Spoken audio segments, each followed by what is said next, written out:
Taifa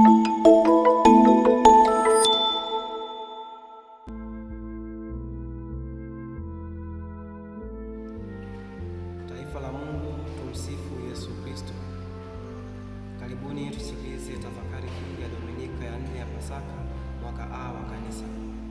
Dominika hii inatambulika kama Dominika mchungaji mwema au Dominika ya Vito. Tafakari yetu itaongozwa na Injili ya Yohane sura ya 10 aya ya 1 hadi ya 10. Dominika ya leo inatukumbusha kuwa hatupo peke yetu, hatujaachwa wala kutengwa.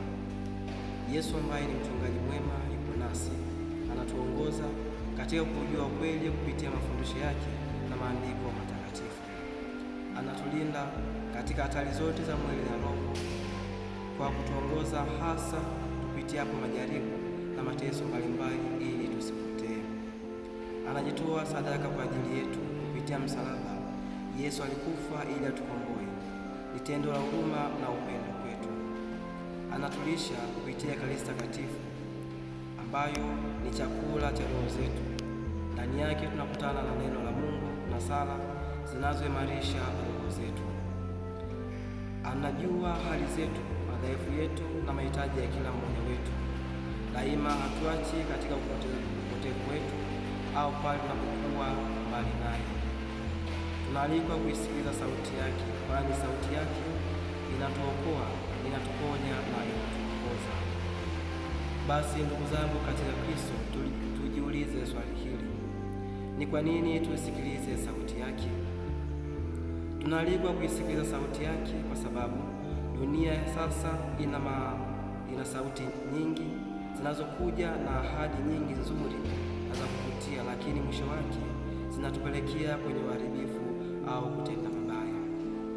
Changamoto inayotusumbua mara nyingi ni kwamba tunawezaje kujua kuwa hii ni sauti ya Mungu? Tutaijua kwa kupitia maandiko matakatifu, kusoma mara nyingi na kusikiliza. Lakini tunahitaji kujitathmini. Inawezekana tunaisikia, lakini je, tunaishi, tunaitii au tunasikiliza na kuyapuuzia na kuendelea na mtindo ule wa maisha yetu? Ni sauti gani tunayosikiliza katika maamuzi yetu, kuongoza familia zetu, kazi zetu na miito yetu? Injili ya leo inamgusa mtu yeyote ambaye anaongoza kundi fulani. Anaweza kuwa kiongozi fulani, mama au mama wa familia, padre au broda au sister, mwalimu au mtu yeyote mwenye cheo juu ya watu fulani.